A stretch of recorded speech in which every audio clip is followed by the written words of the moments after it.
Ingram on your left, Mullen on your right. Azorius Control v Burn. Two pretty popular decks here, and as Nick Miller works on his metagame breakdown, we'll have the exact numbers of these decks and their representation here in Dallas. About 2 rounds from now, there's a lava spike from Collins to get this party started. Ingram down to 16 after the fetch.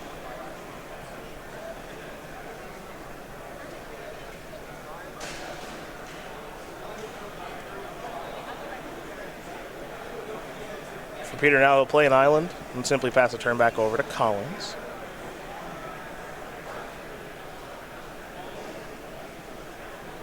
A lot of different ways you can build Azorius Control, but Snapcaster Mage, Path to Exile, those will always be mainstays of this strategy.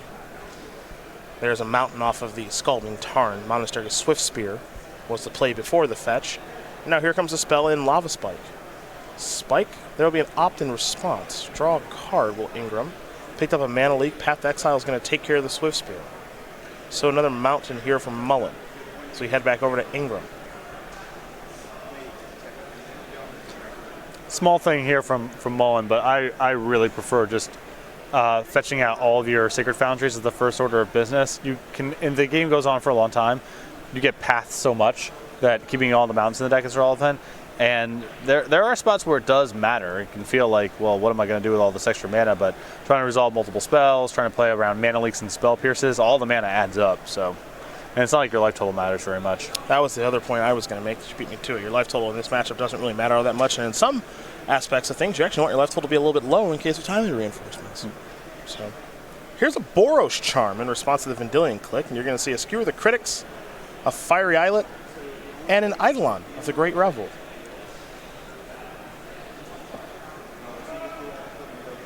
Here comes the Click.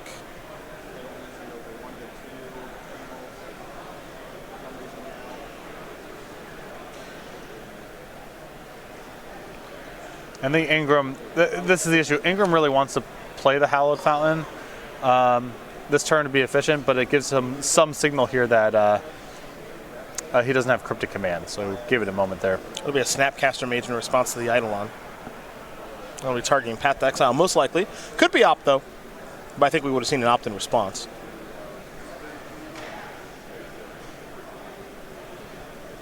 Yep.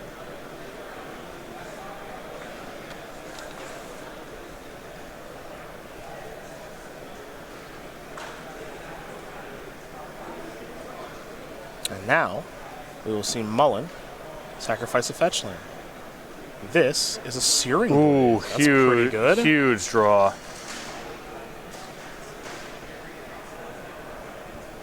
So down goes Click, and now here's Skewer on the Spectacle cost, so that's a huge draw. Yeah, that was a massive draw stuff. Yeah, because also now though Mullen will have to take some damage here. Is getting himself very, very low because of the Eidolon. Ingram is down to 3. I believe Ingram's going to fall down to 1 with the Path. So it's 1 to 6. And Ingram's Mana Leak here is no good because Mullen has so much mana to work with. That Field of Ruin is a pretty nice one there for Peter because he's able to kill that Fiery Islet.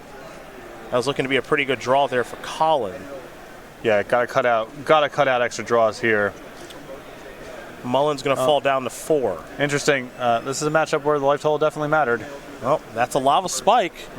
Beats the Mana Leak. And so Collins Mullen with a timely Searing Blaze to kill that Vendilion Click is going to win him game number 1 there over Peter Ingram. Burn up a game over Azorius Control. We know that traditionally this matchup is pretty close. Yeah, depends on the details of the list for sure. Vendilion Click, real underperformer in this matchup. Deck is so homogenous and it gives him a Searing Blaze target and came up that game. For Ingram's sideboard, he's got another copy of Batterskull to go with the first one in his main deck for the Stoneforge Mystics he's playing. 2 Celestial Purges you have to imagine will be coming in. 2 Ceremonious Rejections, not so much. A Disdainful Stroke, a Disenchant. 2 Surgical Extractions, another Vendilion Click.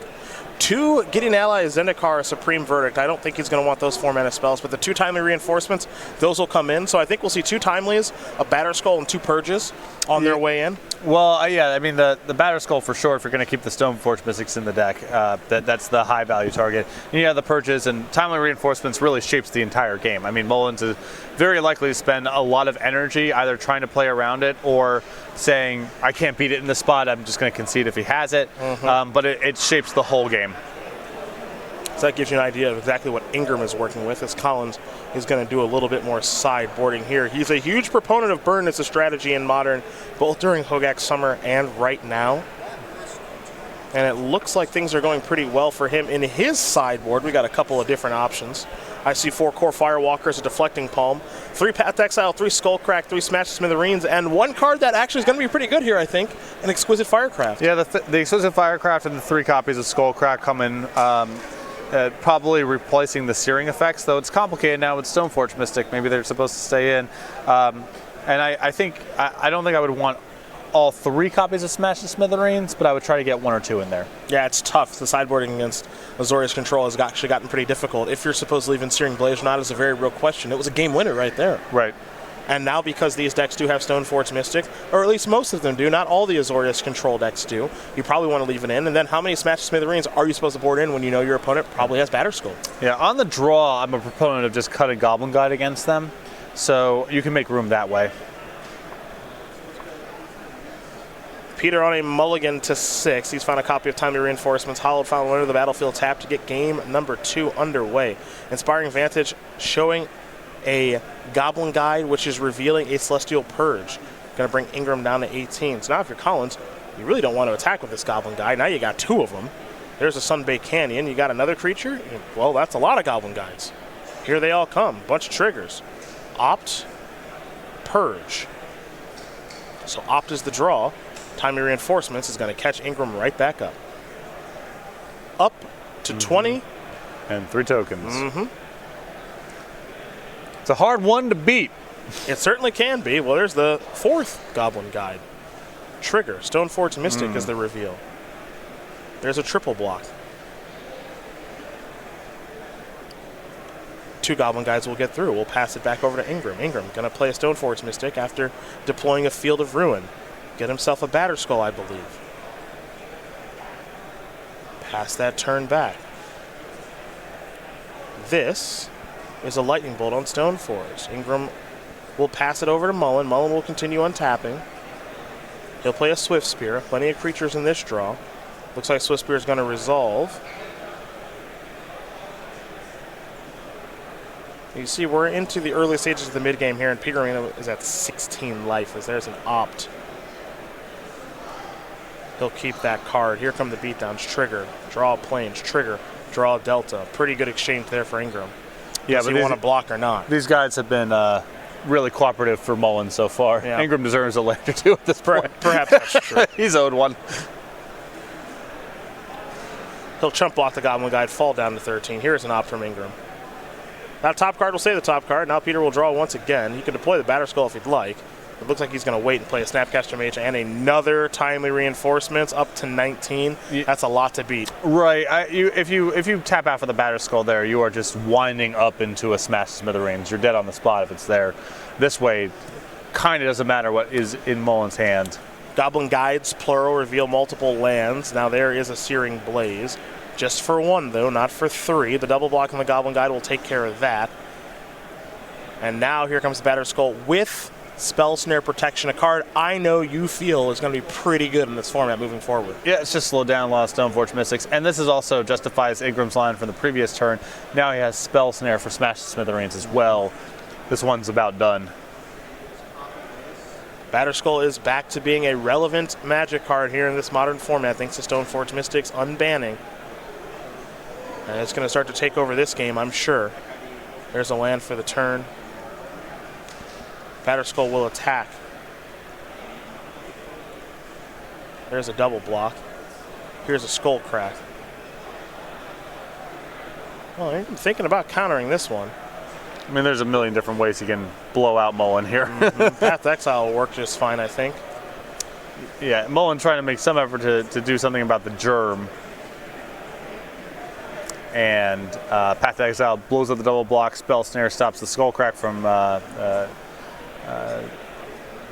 preventing the 4 life here, and we go into game 3 here in a moment. Field of Ruin's going to take care of that Sunbaked Canyon, and I agree with you. I think we're going to game number 3 here in just a moment. I know you've been on the burn side of this quite a bit in your life. Yeah, I know. When it's done. There's nothing to be gained from more draw steps. A Searing Blaze is going to be played here. on the Germ token. Peter says, I'm going to return my Batterskull to my hand while you're tapped out so you can't smash the Smithereens it.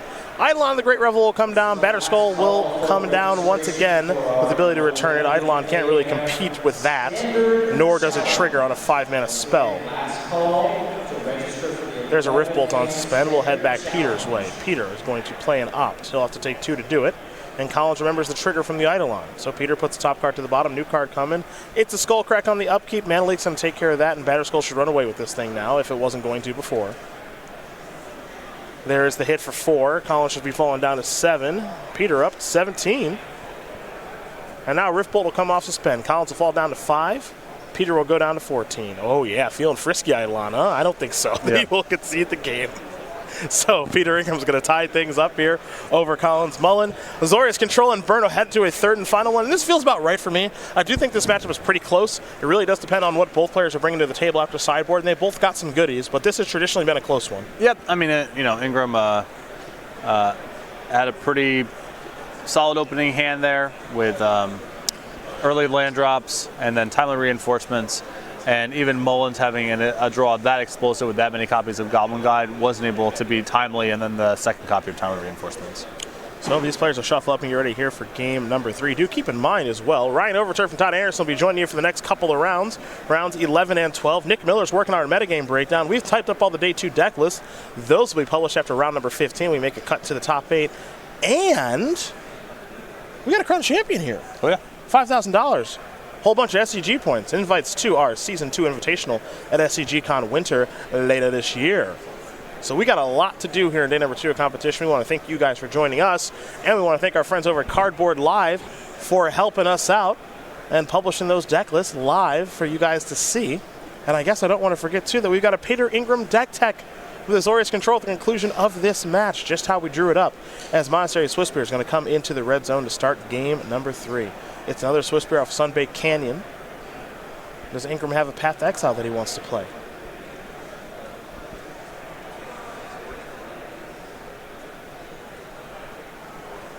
He'll take 2. There's a Rift Bolt on suspend. Now there's the Path.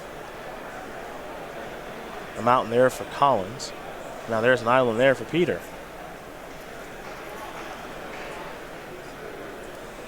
We head back over to Collins now. Rift Bolt will come off suspend, which means a Prowess trigger there for the Swiftspear. Collins will draw a card.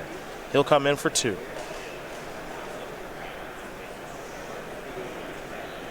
He will play a Boros Charm. That'll be spell snared, I believe. No, it's actually going to be an opt-in response. Good news. I mean, Mullen.